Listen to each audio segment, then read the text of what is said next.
Welcome everybody to the regular meeting of the Jamaica Selectboard. Today is Monday, February 23rd, and it is exactly 7 p.m. The first order of business is to call for any late additions to the agenda, and I have one, and that is to consider affiliate status in DV Fiber, or the CUD really, and Chris Robbins will present that order of business for our consideration, and you'll be the new item 4 on the agenda. Any other late additions to the agenda? Seeing none, the first order of business is to approve the minutes of the February 9th, 2026 regular meeting, and I will resolve to do so. Second. Thank you. Any discussion of the minutes? You haven't seen them, so you can, well, you're not appointed yet, so. Seeing no discussion, all those in favor, please say aye. Aye. Aye. Terrific, thank you, Kate. Okay. The next order of business is that we have here today with us Jason Kass, who is a resident of Jamaica, as well as a former member of our Planning Commission, who has offered to serve in the open seat created by the departure of Christina Robinson. This would be to serve essentially today, and if there's any emergency meeting between now and the annual meeting, the town meeting on the 3rd, and hopefully to run for a seat on the board at the town meeting. So I will make a resolution to so appoint Jason Kass to our select board on a temporary basis until town meeting. Second. Thank you. Any discussion on that? Seeing none, all those in favor, please say aye. Aye. All right, Aye. well, welcome, Jason. All right, thank you, Greg, for being my second. All right, so then our late agenda item is relating to two weeks ago. We discussed as a board the fact that both due to impending retirement of our representative on the Communication Union District, which had been working with DV Fiber to develop detailed proposals and bid to build out broadband for our region. DV Fiber lost to CCI, unfortunately. And so we kind of had approved at the last meeting, basically withdrawing. And then I got a happy email from Chris Robbins saying, hold on, there might be an alternative. So will you, Chris, please share with us what that alternative is? So the alternative is to become an affiliate, a non-voting affiliate. And basically the affiliate would do everything that a member would except vote. And you receive the same reports as the member. You can designate somebody to get invitation to meetings. I mean, they're open, so anybody can go, but the meeting and the documents and links and so forth are on the invitations that are sent out for each meeting. And so maybe somebody on the Planning Commission, or if you're in, or the board, to go once in a while, get an invitation. And you can work on individuals from Jamaica can work on the individual committees that they have that do the actual work. Right. So if anybody's interested in that, they'd be welcome. And there is... so I pitched this to the leadership, and they thought it was a great idea. It's the answer to one of 2 problems we face, which is one is surviving competition with CCI, which incidentally, there's reason to be optimistic since the last meeting. So we're taking some steps, I think, that might improve our chances quite a bit. Okay. and the other is holding the organization together for some indefinite period till they can get here. But there's a fly in the ointment, and that is it can't be implemented overnight. It may take a change in Title 30.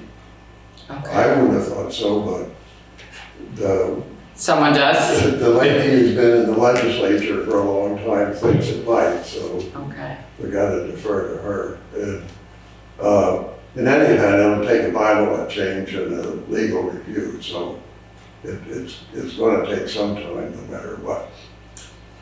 So, our executive director proposed an alternate interim solution, I should say, which is appoint somebody from a neighboring town to be our representative until they can get this affiliate status established.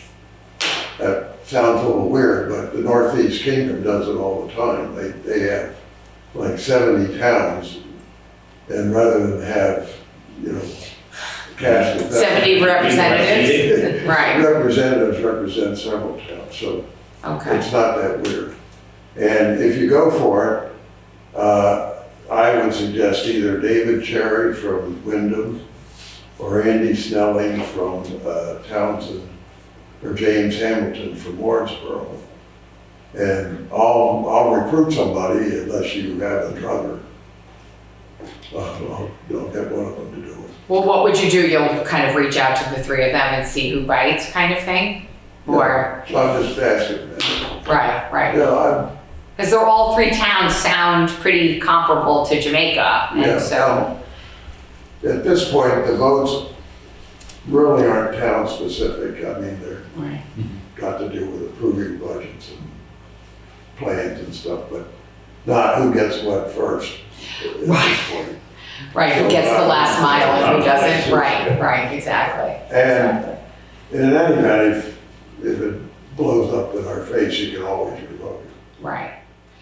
And, just to kind of remind people who are watching that one of the things that we are deeply concerned about in terms of CCI sort of beating out DV fiber is serving the last mile, right? Just covering everybody, particularly in towns like Jamaica, who have as much a need for broadband as anyone else, but are not currently being provided consistent service. And CCI, despite having won the bid, is not under an obligation to serve the last mile, and DV fiber would. And so there's a huge difference there in terms of reaching the population in a meaningful way, particularly in a town like Jamaica. It's not just Jamaica, but particularly in a town like Jamaica. So, I'm going to propose a resolution that we approve. Two things. We approve accepting an interim representation by an individual who serves on the board now, on the CUD now, to represent Jamaica. This would be a neighboring town. During that period of time it takes for the town to receive, quotes, affiliate, capital A, affiliate status, whether that's through a change in the legislation or otherwise. And I would say further that we delegate to Chris Robbins identifying the individual that would serve as our interim representation. Second. Thank you, Greg. So with that, any questions? I know you're new to this, Jason. I don't know if you've been following at all if it started before you left the planning commission. I remember there was some overlap there with the Right. planning commission, but I haven't been following it since then, so I'm sure it's evolved quite a bit.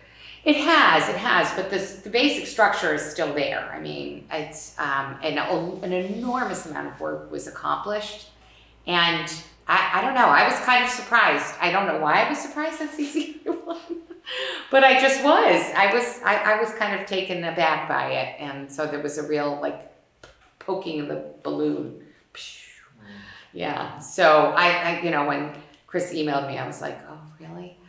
Is there a way? Because there's just, maybe I shouldn't be not very judicious, but I just see that with CCI, we're gonna have a real population gap, coverage gap. And just as a question in terms of the bid, it didn't include the last mile, but what did it include in terms of what are they obligated to do? The past practice of CCI, recent past, has been to put fiber in places where there's population density, and it's cheap to hook a lot of people up, and leave the ones that are remote and costly to hook up alone. It's the state's policy that everybody have broadband regardless.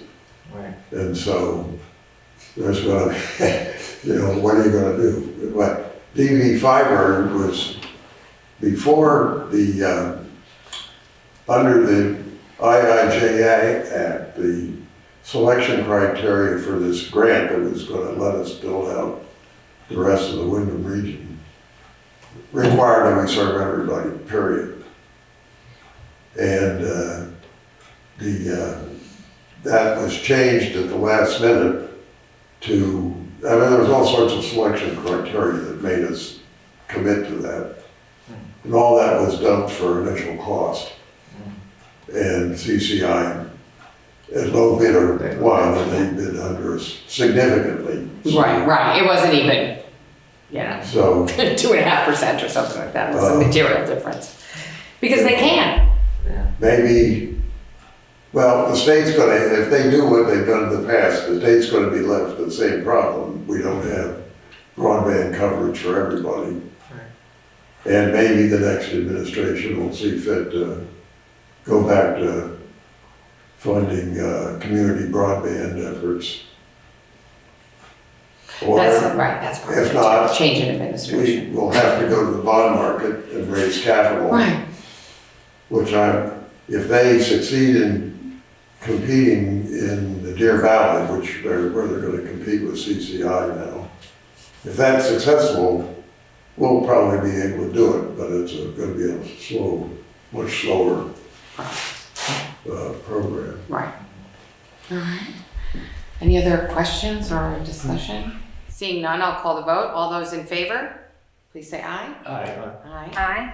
Great, thank you. All right, Chris, so there's your answer. Will you just let me know I will. once you identify a representative for us Yes, on an interim basis? And,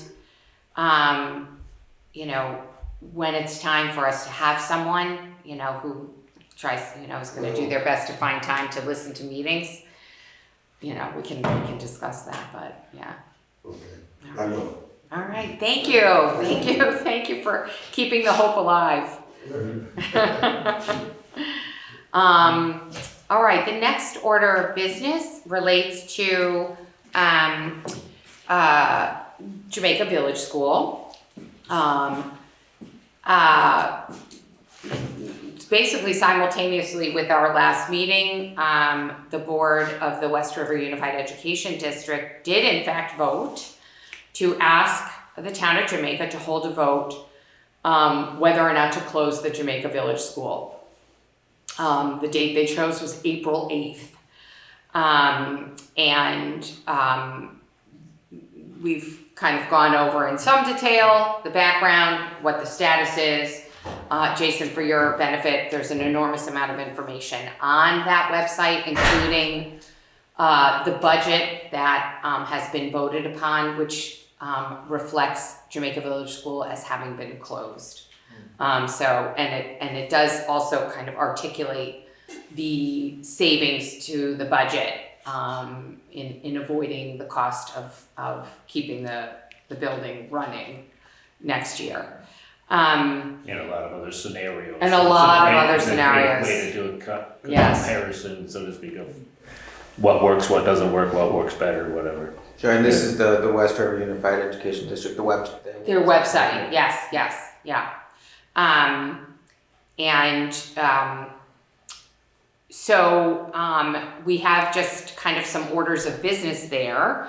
We did discuss, this at the last meeting. We did vote, a majority of us voted to agree to, in essence, to indicate to the West River Unified Education, to the district board, that we would be willing to entertain a vote.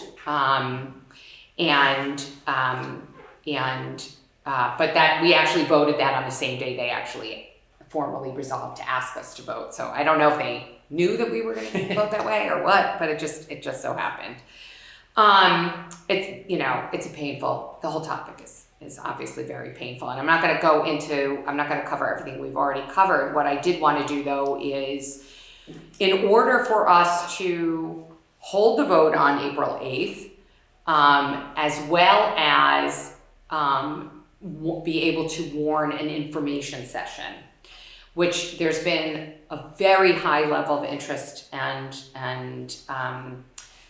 demand, and I mean that in the nicest way, for an information session to hear about not just why we've been asked again to vote to close the school, because you'll remember, Jason, this all happened. This is like Groundhog Day from last year. Really, you and I chatted about this very briefly. What are some of the uses of that property? Now, we obviously will not have a fully baked highest and best use of that property between now and April 8th. But we can, hi Karen. Hi. But we can do something. Robert has had a walkthrough with the facilities manager for the district. Several of us, Greg, myself, Chrissy Haskins, Karen, and some other folks, Pat Melmans also. We did a walkthrough with Greg as well. So there's clearly ideas we can be surfacing, in a fairly meaningful way, so that folks can imagine if we did close it, what could we do with that property? And just to kind of describe the property to people and kind of get some basic information out there. So in order to do that, the statutes require that the vote be warned no more than 40 days in advance of the vote and no fewer than 30. We like to have an information session kind of no more than, say, 10 days before, because you want it sort of relatively fresh in mind. And also that way you can use the 30-40. You can say, you can warn 40 days in advance, and you can include both the information session, which would be 30 days from the warning date, and the actual vote, which would be 40 days. So to do that, it would be, if I have the dates right, it's February 27th, which is Friday. We would issue the warning, and it would have both the information session and the vote itself on April 8th. Just as a point, the April 8th is also the regular budget vote for. Did I read that somewhere? That's when they're voting on the budget also? So there's a likelihood of a good voter turnout? Is that, where did I read that? That could be right. Is that right, Karen? Do you know? Budget is. Because it would be great. It would make sense. It would be great. Sense. I think it's a I thought the little late that they're budget was normally being voted on it would be on March. town meeting day. No, it's not though. No. It's not this year, but it used to, right. Well, it's been a long time. So. Well, it's been at least 10 years since we did that. Has it been? Since this red district. Since they have okay. some other qualifiers. Okay. But that would be awesome, but I always remember it being late March, so that's why I'm not sure that April Right. 8th. It used to be late March, but I think it's in April now. I'm just saying, if it could be the same very well day, it would Well, be. that's what it would be we've a- been asked Right, to right. do. Right. I mean, the resolution is asking us to vote on that date, so it would not surprise me, because that would kind of have people, voting. People are coming in and voting in. They're coming in and voting anyway, so this way they'd be voting on the school closure as well as the school budget at the same time.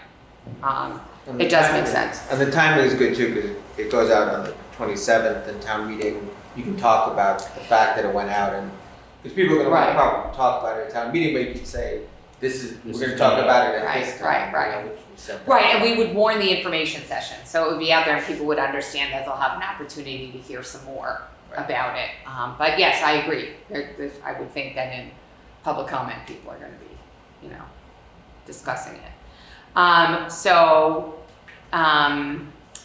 going to make a resolution that we warn, the other thing to discuss is, that in the last vote, we also, obviously, we would only talk about the use of the property if we're also including a vote on the ballot to buy the property back from the district for $1. So that's part of what the resolution I'm gonna make.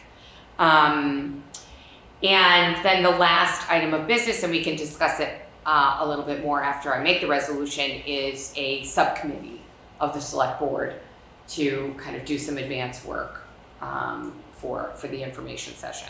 So I'm gonna do it in 2 parts, just because otherwise it's gonna be quite a mouthful.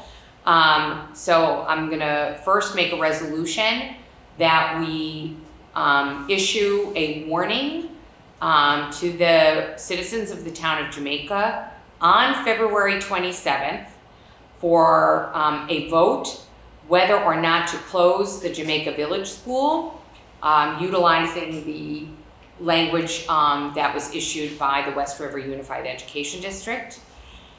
Actually, I think I might have to do these as separate resolutions. So that's going to be my first resolution. I second this. Thank you. Any discussion on that resolution? Seeing none, all those in favor, please say aye. Aye. Great. Jason? And that would be an Australia ballot. Australia all day ballot. long, all that kind of stuff. Yes. Yeah, I mean, I did shorthand saying in accordance with the, yeah. Right. Do you want me to, I can No, pull it no, up? I don't Okay, think so. all right, I mean, I okay. don't- And I'll put it in the minutes Yeah. too. The second is to, the second resolution is to approve, adding to the ballot an additional vote, whether or not to buy the Jamaica Village School property back from the West River Unified Education District for $1. Second. Okay, I'll get that one to Kate. Any discussion? Yes. I have a question. Yeah. So I know Marlboro, who's going through kind of a similar process to us, is keeping that vote separate from the school closure vote in the hope that it doesn't provide a bias to, if we're closing the school or not, that they're treating it as separate questions. Is there validity to kind of look at that? Do we need to have those votes on the exact same day? So it is a real burden on the town to hold a town vote. It's highly disruptive to town operations and it's expensive. So in general, my inclination is not to make our staff hold a vote. It's ideal. I actually hope that the budget vote is on the same day because that's very efficient. I will also say, and this is just my thought, is that the last time around, the two were not seen as linked by any means. There was, a pretty strong majority that voted against closing the school, but a strong majority voting in favor of buying it back if we do vote to close the school. Right. So I at least the last time around, people viewed them very differently. But any other What's thoughts on interesting, I that? never thought about that, because Right. they are so linked. Right. And that was my question, because I honestly didn't think of it either, because it did overwhelmingly, the town decided to keep the school open. Yeah. But I just know that Marlboro and several other towns are separating the vote to keep the bias, from happening. And I know Is it because they think that people in town want that property to be owned by the town? So they're more likely to vote to close it, or is it the opposite? I'm not quite sure, because I just read it in the article that was put in the comments, I think, and a couple other places. And so they just talk about the fact that they don't want to make it an assumption that we're voting on to buy the school or not. That we're voting to either close it or not, that the purchase of the building is a separate issue altogether. God, I would think it would be unfair to the townsfolk not to understand what the consequences are of your vote, yay or nay. Right. But that's my, anyone, Jason? No? Kate, any thoughts on that? I know you're in digital land. I think I don't know if it's an expensive thing to do and also just a difficult thing to get people out to vote once. I think it'd be harder to do it twice. I don't think it's ever really been an issue before that people have assumed one way or the other. Okay. Paul, I saw you raise your hand. I'm just wondering if it can be worded as an if-then sort of vote. 'Cause I hear what you're saying, it makes sense to me. That is how it's worded. That's exactly how it's worded. If-then. If the townsfolk vote to close the school, do you, yes or no, Okay. want to buy the school back for it? Does that give you enough distance between the two? What do you mean by If-then, distance? well. Like physical, like on the page, or? That's one thing. I think the concern I have is, what you're suggesting is that I don't want to vote for something I don't want to vote for. If I don't want to close the school, I don't want to vote for, as opposed to, if you can phrase it in such, if we have to close it, if we win the vote, and it's an Australian ballot, right? Yes. So they won't know, well, I guess theoretically, you could hold it 10 minutes later for the second vote. What do you mean by hold it 10 minutes Australian later? ballot, and you have to be open all day. You're open from 9 till 5, yeah, or 9 till 6, I forget. So my original thought, which is what you just Right. brought me back to, is if we have to wait until the first vote is counted for the second vote to make sense, which screws up Right. the plan of having people come in and vote twice in 2 days or something like that. So I'm trying to create a way in my brain where we could do one in such a way as if then. Maybe that's the best you can do. Well, one question would, the first vote is pretty straightforward. It's like you want to close the school or not close the school. Mm-hmm. Second one is you want to buy it for $1 if it does close. But then what's the other alternative? Like if you vote no to buy it for $1, then what happens? It stays in the school district. And then what? What does that mean? So we'll talk about that at the information session, Okay, but the all right. school district has enormous flexibility in terms of what to do with that property, but it's not in our control. We can't benefit from it in any way. So we're just stay in their hands They would forever, and they would probably find sell some it. They would purpose, or probably sell probably it. They would probably sell the land, because why Okay. would they maintain it? Okay. Yeah. So, But then we would have We no have no control control over over it, who or- who buys it or what goes in there. Right. Okay. This way, maybe we have a little control. Right. so the second part of my question would be, so do we need to vote to purchase the school or not? Because we've already voted as a town that we would. Yes, because that vote was very much specific to whether the town voted yay or nay to close in that, do you know what I'm saying? The two votes were linked. If the town votes on this day to close the school, then yes, yeah. It was not like, if at any point in the future the town votes to close the school, I'd have to It'd be think about interesting whether that was legal aspect of legally, that, yeah, right? yeah, I was just curious, because again, I'm just looking at other towns and what they're doing right. and just figuring out if there's some validity. It wasn't an idea that I had until I read the articles that Right, other towns right. are doing it. No, I'm, you know, Yeah. I'm I always, think one of the things that has continuously overshadowed this discussion is exactly what she said to you. This is so damn complicated that it doesn't make any sense to anybody. yes, Karen. So I would like to add another vote. Okay. Or another question.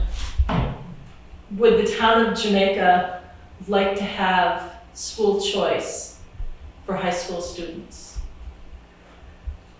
So kind of like a poll rather than a vote. Exactly, Oh, right. yes. why not? We can have Exactly. polls out. I think Yeah. if we overwhelmingly said yes, that sends a message to the state, it sends a message to everybody where we stand, what we would like. Absolutely. That's a pretty inexpensive way, I would say, It is. to cover that poll. So I'm gonna ask you, since you're very active in this area, if there's any other questions you would Right. wanna ask on that poll. let's decide between now and April, a few days before April 8th, and we'll But put we it need to together. warn that too. Right, Do we have to warn a poll? Maybe not. maybe not. To me, it's a survey. Right. We're really doing it as a survey. Right.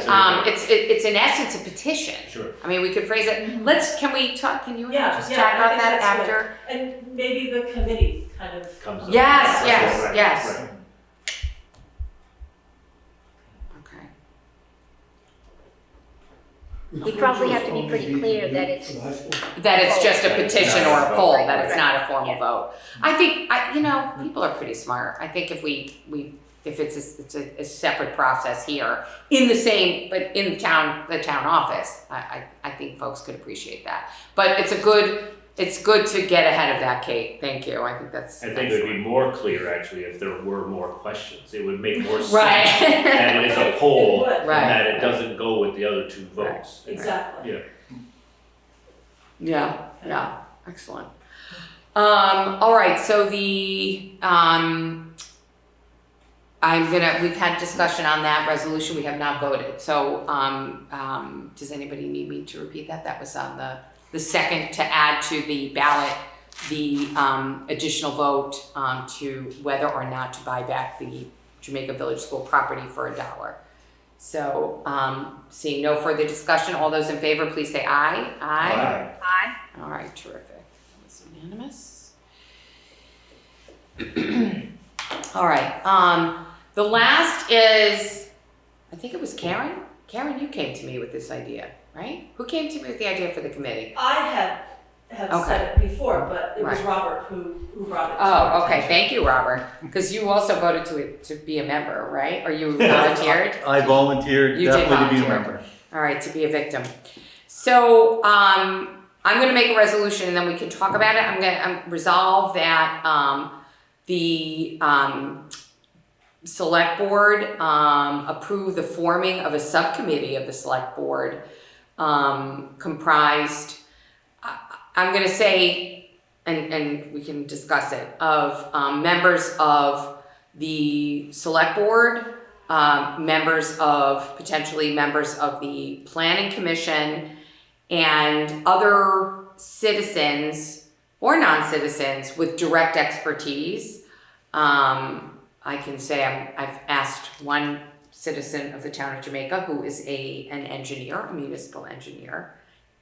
And Jason might consider it, being a wastewater engineer himself, to serve at least initially to assist the board in preparing for the information session that we've now approved to call 10 days before the April 8th vote. And in particular to come up with some, understandably high level, but informative options for the use of the property. And I know that's a mouthful, but can I have a second? Second. Thank you. So here's my thinking, and it's just mine. Robert, thank you very much for volunteering. Robert has a background in education and in education here in Vermont. He's also visited the school and is interested. I did reach out to Brian Zeroff on the Planning Commission, because we have to bear in mind that ultimately, if we do vote to buy back the school for $1, the Planning Commission is the body of the town that will be a driving force behind this activity of identifying grant money, highest and best use, etc. So Brian did solicit volunteers from the Planning Commission, and Siobhan Abrams has raised her hand. And I also reached out to Chrissy Haskins, and I am putting a little pressure on her by saying this out in public, but she didn't say no, let me put it that way. So I would ask you, Jason, if you're raising your hand. Raising my hand. Oh, that's fantastic. For those of you who don't know, do you want to just share your environmental background a little bit? Well, I worked as a consultant for many years doing environmental engineering, consulting work, mostly site remediation, redevelopment kind of work. I also worked for the New York City Department of Design and Construction and working on infrastructure projects, mostly environmental in nature. And lately I've been making composting toilets. So Yes, yes. Toilets for people. for the world. For the world, for the world. That's right. So thank you very much for sharing that, because, it's also just, we have such excellent, we have great resources in this town. And so, we're gonna need it. We're gonna need it for this project.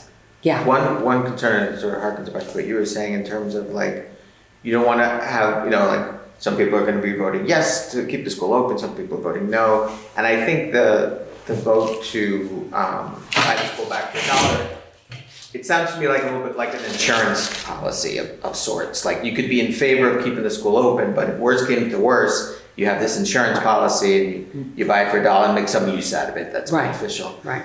But I feel like it might rub people the wrong way a little bit if we explored a little bit too far what we could do with the property before that all has been hashed out and sort of settled, because it might be kind of putting your thumb on the scale, whether or not, like, I don't know. I could see somebody who really wants to keep the school seeing options as at this stage being premature. Right. Yeah, you wouldn't want to offend somebody in that way. Right. I hear that. I mean, I have been asked by numerous people, like, how can you ask us to vote whether to buy this school back when we have no idea what the town would do with it? That's the other way too. Yeah. And we did go through it last year. And so this is not, it's not, most of the people who are going to be voting were around and they're going to remember having faced that. Karen, I feel like you've also been asked by folks. Oh, totally. Yeah. What would we do? What would we do with it? Right. And there's a lot of options. I also think that you should include a business person or two from town in there, because this certainly affects businesses. Emma Spett is a perfect example of someone who should be on the committee. Do you think she'd be willing to do it? Yes. Do you know that? No, I don't know that, but I'm signing her up. So what I'm gonna make a resolution that we approve the forming of the committee, that the initial members that have volunteered so far, that we approve them. It's Siobhan, Robert, Jason, and I think Chrissy. I think she's gonna be willing to do it. I told her, Jason, that you were joining the board, and she was like, oh. So I think that's a selling point. And that we, at a minimum, have at least one member of the local business community join, potentially Emma Spetz, but kind of leaving that loose. And there's no limit on the number, other than really we just don't, it's finding the people who will find the time. And I think maybe we can add that we are authorizing one of the two select board members to invite people to the group, that we don't need to come to this meeting every time to approve additional members. Oh, I see what you're saying. We are authorizing, we are appointing Robert as an example to lead this group and to form this group. Okay. Or just as an example, so that it doesn't have to come back to the board, that we're. Okay, so that the committee. This will be. Right. This is an Right. offshoot of the board. Okay, so I'm gonna add to the resolution, right, so I'm gonna restate the resolution then, that we authorize the forming of a subcommittee of the select board initially to assist and in the preparation for the information session, and to continue in existence thereafter, depending on the outcome of the vote. And that the members of the committee itself have authority to invite as many individuals as they see fit to join the committee. And I'll leave it at that. Do I have a second for that? Second. Okay, thank you, Greg. The one thing I'll just caution the subcommittee members that are present, if it gets too large, it gets a little unwieldy. That's my only caution. And at least initially I thought, my recommendation is members of the of the municipal government and those in the community that have expertise, whether it be commercial or engineering, but if it's also someone who's just willing to, roll up their sleeves and draft, particularly someone who has PowerPoint expertise, so be it. But that's just a discussion topic. Karen? It was also in the fall of 2024, UMass Amherst Yes. had done Students. some work Right. on that property, looking at a housing development there, but putting that into your, Do you still have that report? yes, So will you share that with Sure. Robert okay. and Jason? And actually, I'll send you the link to the lady who Yes. is doing it, and then she can discuss it with you. It's just one Well, option, but it was like a thesis project, right? Wasn't It was. Yeah. it was for housing for Winhall, Weston, Londonderry, and Jamaica. Right. And the school property was One of their sort of test sites. Test sites, yeah. Yeah. It was interesting. Absolutely. All right. Seeing no further discussion on that, I'm going to call the vote. All those in favor, please say aye. Aye. Great. Unanimous. Thank you. All right. Before we move on, Yeah. you keep, I'm not pointing fingers, you What? keep doing, no, the 10 days in advance, that Right. is not formalized enough, because 10 days in advance puts us on a Sunday. Well, So do we need to set the date of the information meeting? So what I'm going to do is I'm going to circulate a draft of the warning. Okay, What we approved was it being at least, so remember At the least, envelope is 40 and 30 Mhm. days. So what I've done is we've approved the vote at 40 days. mhm, So the information session can be anywhere between 30 days from the 27th mhm. to 40. So we have some flexibility to pick the date in the warning that we circulate that's, but Okay, we can well, pick okay. the date I was right just thinking, since now. we've already picked the other date, to actually pick that date. So the other, we can. Did you have one in mind? No, other than I started to look and said, wait a minute, that's a Sunday, because the 8th is a Wednesday. Easter Yes. is the weekend before. Easter so is that's that- Yeah. probably not a good weekend. Yeah. Easter's the immediate weekend before, Right. so it could be just 7 days in advance. It could be the first April Fools. Oh, there's a good idea.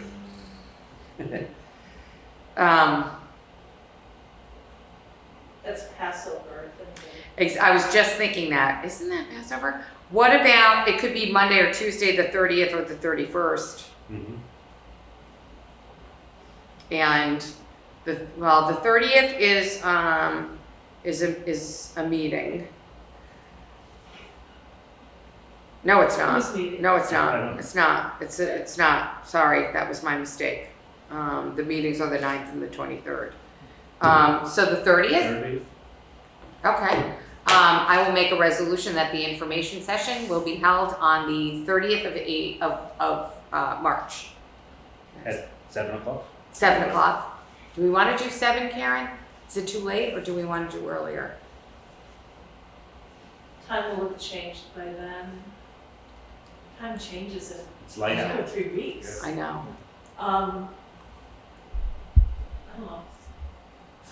What do people usually, what do you think of people for an information 7 session? o'clock meetings are. What time did we do did Drew and Dana call that information session? Was that for 7 o'clock? I feel like it was. And do we want to, I wonder if we could do it in the school? If we're allowed to.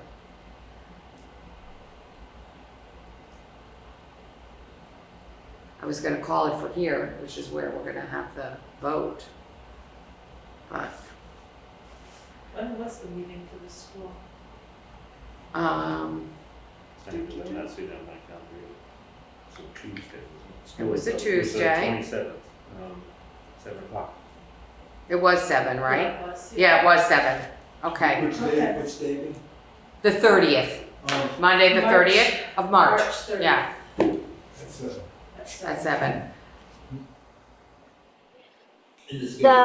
I'm looking up online. It says that the annual meeting is going to be on the 25th, and then the Australian ballot is Wednesday, the 26th. Does that matter for the budget for the education? Oh, so the budget's not on the 8th? It's not.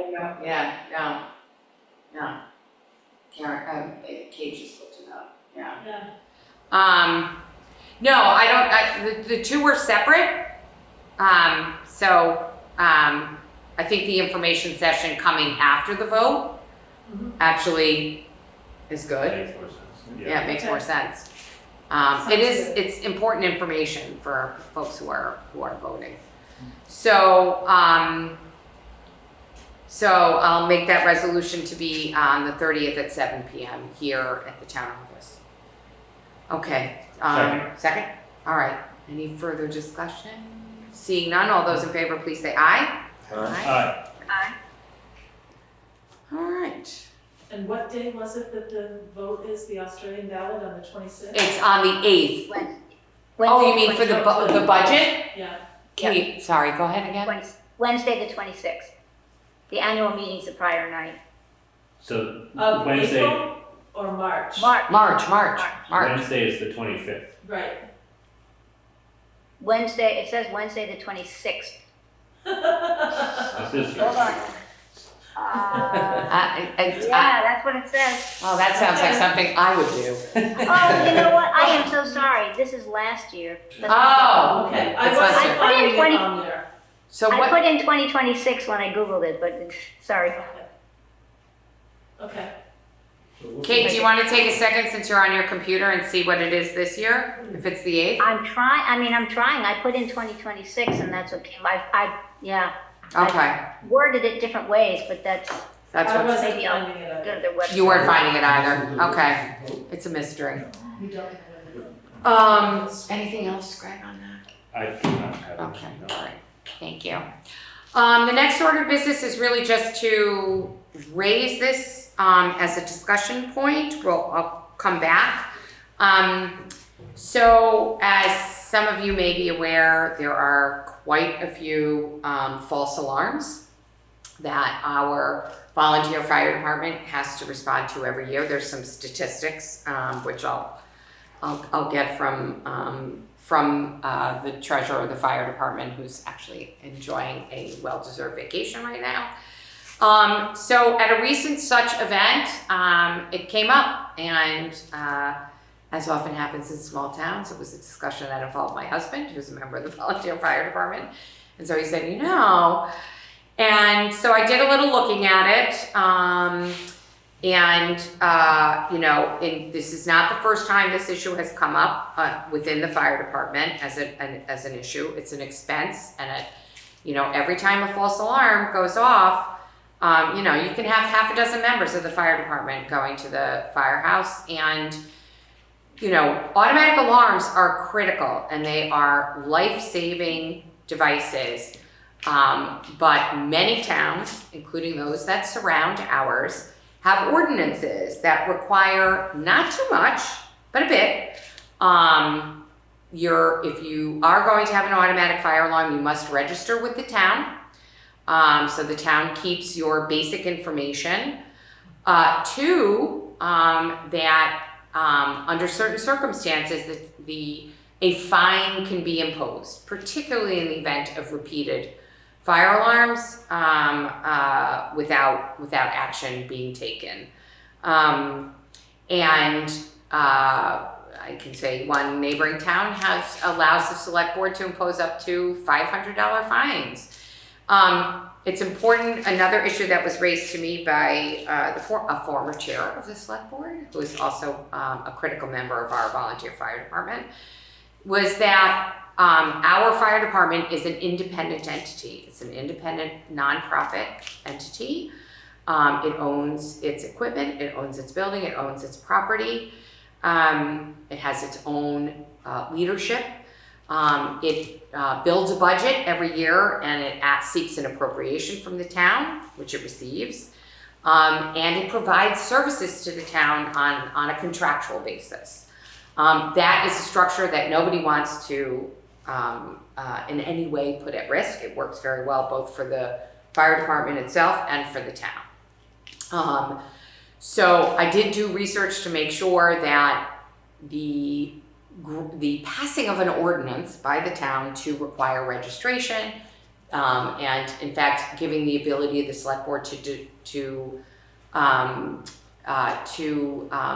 delegate to the chief of the fire department the authority to impose fines and to conduct investigations does not in any way alter that arrangement. That to change that arrangement would require some pretty heavy lifting, including dissolving the nonprofit entity, a vote by the town to amend our charter to include a fine. There would be a lot of steps.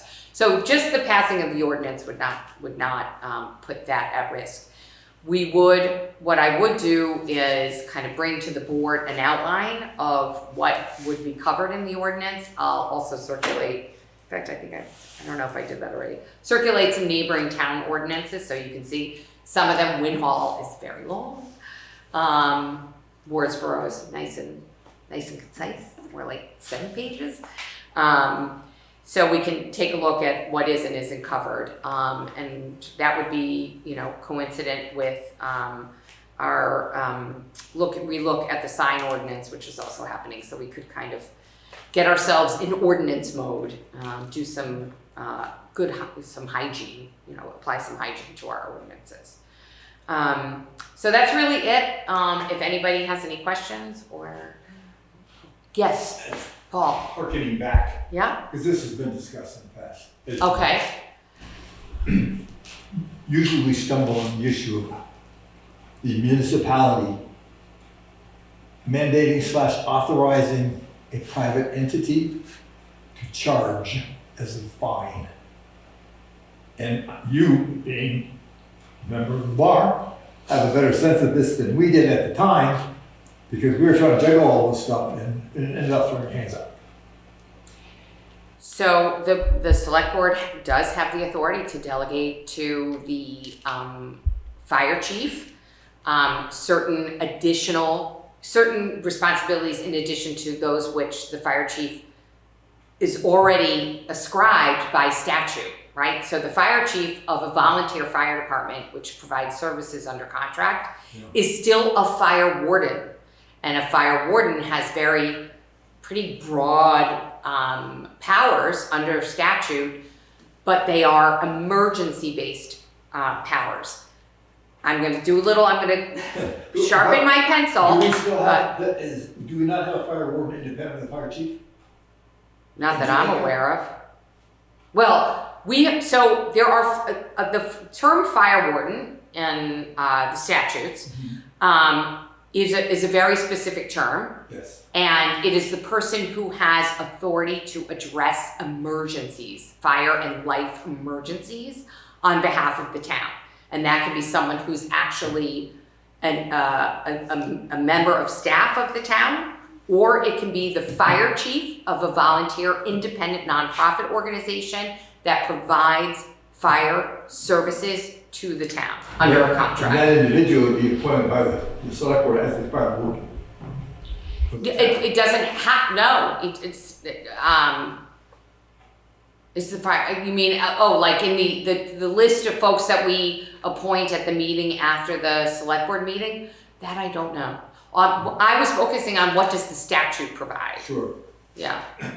And I, probably more than anybody else in this room, fully appreciate the tentacles of weirdness that particular movement. Again, we tried this once before, and eventually. Came up when I was in chair too, and I think this was all the kind of stuff that we kind of, Yeah. but didn't get to the level of detail of what you put out this afternoon about what we can and can't do. I don't think we got that far, and I remember Bob kind of just said, you know what, we've decided not to push this. Yeah, it was complicated. Right. So I just said, well, fine, if you're not pushing it, then we're not gonna. Right, I mean, I would say the fire department today is was- very interested in right. pushing it because it's just with the growth, particularly of short-term rentals of any kind, and even longer and long-term rentals. And that completely changes what you and I have to do. Because that growth is really burdened the department more so Right. the whole Since town. COVID, yeah. And it has been growing an issue. I think we identified it years ago as something we should look at, and the circumstances in our society has changed dramatically, where it's not something we should look at, it's something we need to look at. And I concur with that. I guess the thing was the glitch, there was this piece that came up perhaps when I cannot remember who all was involved with this. It had to do with if the town delegates the authority to impose fines, then does the town then incur some liability For what? for anything that goes afoul of that? If because this somehow in the process of responding to a fire or even a false alarm, the responsibility at this point, it's a contracted responsibility of the fire department. There's no town involvement. You follow me? I'm not sure what the source of liability would be. You mean if someone got hurt or responding to a obstruction. false alarm, That- why would requiring it be registered and then imposing a fine after so the fire department already has insurance, liability insurance, that covers each of its members, regardless of what call they're responding to. Correct. So I think so somehow the actual imposition of the fine causing a liability, that's where I'm struggling a little. I'm not sure I think the fine causes the responsibility. What I'm suggesting is if the town vests the fire chief with the municipal responsibility of fining a member of our community for failure to do something, anything, Right? does the liability not flow uphill into the town? I'm not sure what you're using the term liability, and I apologize. I'm not understanding what the damage would be, what the liability would be for. I think I don't think I'm explaining it as clearly as clear in my brain. So this may be exactly what I'm thinking. The idea though was, as long as the fire department maintained its independence from the town, except when it's requesting money for the finances of it. Right. But there is no, It'd be similar to like Rob and the dog warden type of thing. He can impose a fine. Yeah. on but someone. he's So we could appointed by appoint, town. we could appoint We would Scott. be. That's We would what I'm appoint saying. Scott would as be, the- we would delegate, yeah. Yeah, We would delegate to Scott the authority of the board to issue fines. I guess my concern is that we've got a private entity, the fire department, that has a chief. We're gonna take this municipal piece of it and impose it upon him, as opposed to a separate individual, thereby isolating the fire department from the municipality. I don't I think we should look into it more, but I'm not sure. I'm not- yeah. Isolated. I'm not seeing that. Part of the Yeah, stuff that yeah. was going Right, on. right. And one of the reasons we threw up our hands is the same thing we're having right now, is I don't know. I don't have a good answer. We didn't even think we had the right I question. actually don't think that's a concern, but let me Yeah. nail that down for I you. just throw that out Yeah. because I like the idea in its construction, Right. but I'm not sure its implementation is going to be that easy, and that's the concern I have. We would not be the first, let's put it that way. There are many towns that abut ours that engage in this structure, and it hasn't been an issue for them, so. There was a period of time when I was a select board chief and the president of the fire association. And there was a distinction that we all collectively tried to make sure that the fire department was not a function of the municipality. Correct. That we were jealously protecting that. Right. Then we started talking about what can the town fine you for something that involved the department. And that's where it started getting kind of confusing. I don't see it as confusing, but let me lay it down in the form of an ordinance and, with the statutory authority and examples from other towns. I'm in favor of the whole concept. I just Right. remember the struggles we had trying to put it together and make sense out of it. Right, And ultimately threw up our hands. right. if there's anything I can do, obviously my memory's not that good, pieces of it are valuable. Well, I'll share with you, you know. Yeah. I was in the unique position of being in both, not the chief, Right. but the president. So my concern as a president was the corporation of, being a volunteer corporation. The chief was in charge of all the operational stuff. Right, And so we were trying to protect Right. that entity from this entity. agreed, it's definitely paramount to preserve. Anyway, if I can Yeah. help that out for. So would a solution to what you're saying be like that the select board impose the fine and just like get a recommendation from the fire chief? Fire chief says this was a false alarm, it's a repeat offender, or they could have done things better, they're not registered. I'm petitioning the select board to impose this fine, and then Sure. the select board does it. Is that the way to sort of? Do we not have a fire warden for Jamaica? Well, we have a fire warden We do. for fire, for But Stop, it's- don't. outdoor burning. Outdoor burning. But All I don't kinds think- of little things, but he is an appointee of the select board. And he has, in some respects. But that's going to happen, but it's actually a formal delegation. Yeah, that's what I'm saying. This is To- the guy who's to the imposing the chief. fines, not the chief. The chief would report to the warden, warden said, okay. Okay, what I've read is what is traditionally done, and what I know is sanctioned by statute in Vermont is to delegate to the fire chief. You know what I mean? So that, at least as of the first round of research that I did, that would be my inclination, but. But see, his point is very well taken. If the chief says to the town, and the town has a fire warden, let's go back and say, well, the chief says you guys had a false alarm, the town's going to impose a fine. The independent agency itself can't impose a fine, because we don't have the Department of Fire, that entity doesn't have the political wherewithal to impose fines, whereas the town does. Well, the other question is where does the money go? To me, I have pockets that have needs. Okay, we could write that into the ordinance, but seriously, like, you know, Exactly. if there's a fine, like, you write out a check to the fire department, you write out a check to the town, I mean, like. Right, yeah. Exactly. And that's one of the cliffs, one of the difficulties. Because, Yeah. Yeah, but that could, yeah. Anybody else have hands to go up? I am not particularly liking all these registries that we're talking about with Short-term rental, the short-term rental. short-term rentals and with this, I just feel like the more we keep making these registries and setting guidelines, the easier it is to add on at another time and just keep adding on, and pretty soon we're with zoning. Right.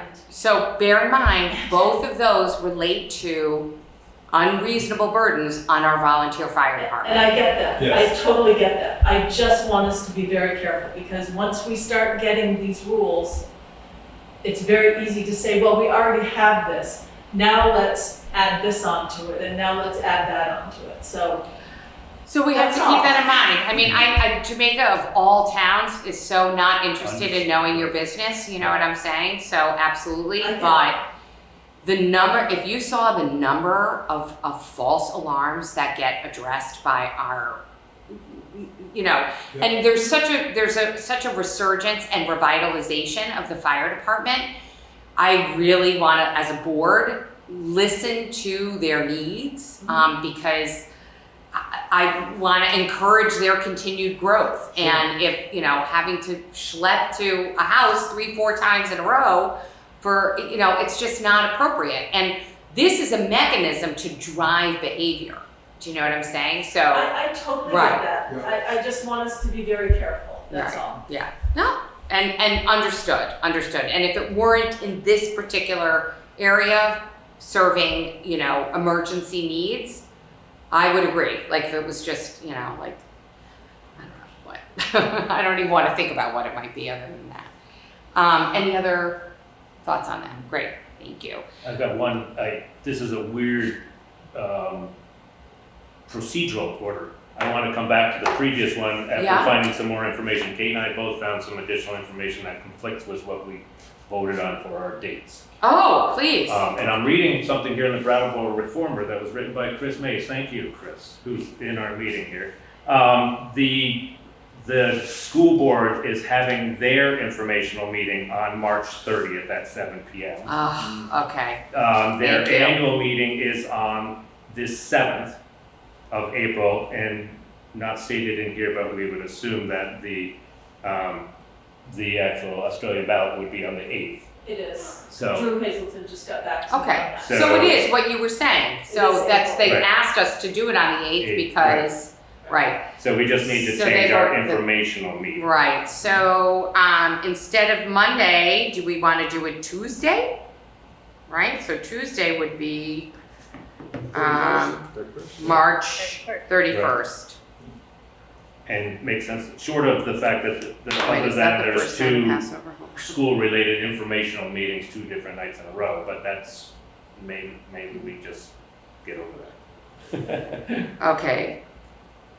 Yeah, great, yeah. Sorry, I was just checking Passover, but it's Wednesday night, Yes. not Tuesday night. Now, Tuesday, March 31st. 31st. At 7 p.m. And that's the information. Yeah, well, I have to make a new resolution. So, I'm gonna make a resolution, to, change the date upon which we will call the information session related to the vote whether or not to close Jamaica Village School. Previously approved to be Monday, 7 p.m., March 30th, to instead take place on Tuesday, March 31st, also at 7 p.m. at the town office. Second. Thank you, Town Kate. office, not the school. At the school. Town office.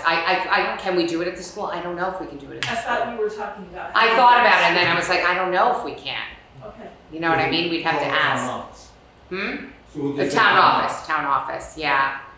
If Although it might be nice to have it down there and it people would be can great, see are you what's- kidding? It would be What's great. there. So what I'll do is this, if, we have until Friday to issue the warning. Well, let's reach out to Drew and say, Drew, could we hold it there? And if the answer is yes, I'll call an emergency meeting of the board, we'll take 5 minutes and vote to, on a revised warning, okay? So, did I have a second? You seconded. Any further discussion? Seeing none, all those in favor, please say aye. Aye. Aye. Great, thank you. Greg, you seconded.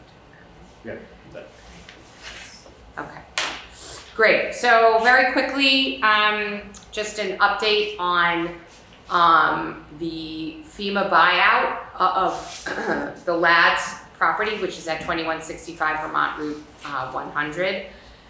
One of those properties so severely damaged in the July 2023 storm that it has been essentially under contract and consideration by FEMA via Vermont Emergency Management under one of its buyout programs for purchase by the town, fully funded by FEMA/VEM, and after which the property would be demolished and would be owned by the town and subject to restriction, use, for public use, essentially, and limited public use.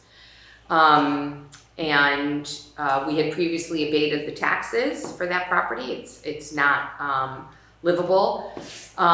So just to let everybody know that is going to close here at the town office tomorrow.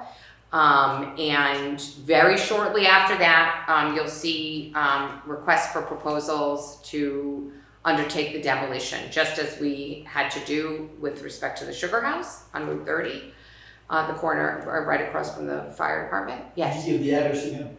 it is 2165 2165. VT Route 100. So all those of you out in television land who bid on those proposals, please keep your eye out. It'll be posted on the website and published in the paper. And so just, you can ask the town clerk any questions, town clerk, town administrator. That's just really an update on that. Happy that this is finally happening for the Lads. They've certainly waited long enough. The next is to also just update the board that there are, thank you Karen, who has straightened me out on the 3 properties for sale by the town. So at tax sale, the town has the ability to be a bidder and to buy back property. Particularly that's typically happens, is my experience, where there aren't bidders. So the town buys it back for the minimum it can be bought, the property can be bought back for. There's then a rescission period and a look back. So it's kind of long. So usually the towns don't, right? 3 years? Wait, I think it's 3 years in total, because it's a 1-year rescission and a 2-year look back. 2 or 3 years. Right. I think there's case law that makes towns typically wait another year. I don't do this kind of work myself, although I'm going to do it because Kevin said he's not doing it. And he said to me that I'm capable of doing it. So we'll do it. So essentially the process is that since the town owns the property and the original owner does not have rights in the property, except one that I will explain, the town is free to sell it, subject to certain conditions. It is typical, the town has a measure of fiduciary responsibility to maximize the return. One, so that the town itself gets its costs covered, but also that it doesn't limit the ability for a higher purchase price to be paid, because the difference between the amount of money that the town has spent on the property versus the amount that comes in, that difference actually goes to the original owner. It doesn't, the town doesn't keep that money. It would be nice if the town could, but it can't. That's a Supreme Court decision of the state of Vermont. Can you explain that a little better? Oh, okay. So if the town bought the property for $100, Which was what taxes were owed. what taxes were owed at the time, but the town is able to sell it for $200. The town gets to keep the $100 it spent to buy the property back, and the difference between $100 and $200 goes back to the owner at the time that that failed to pay the taxes. It would be nice for towns to be able to keep it, and at one time that was the case, but there's been a Supreme Court case that says no. So the town can enter into a contract to sell the property, but even after the town enters into a contract to sell the property, we have to issue what's called, referred to commonly as Section 1031 notice, and that's 27 VSA Section 1031, that requires publication in our paper of record. What else? Posting, and a period of time, which I'll familiarize myself. I also have examples of 1031 notices. So what I'm probably I'll discuss with Karen and the team is many towns actually list an offer of the property. They describe the property in 3 papers, so it would probably be the Reformer, the Banner, and the Journal, maybe the Commons, whatever. Again, this is to there's not always tons of bidders for these properties, so publication in advance also increases the likelihood that we'll get folks bidding on the properties. There's at least one of these properties where the abutting property owner had historically expressed some interest, and we can reach back out to that person. That's not one of the 3 though. Oh, that's not one of the 3 I mean, it's there's 5 technically. that we are eligible to sell.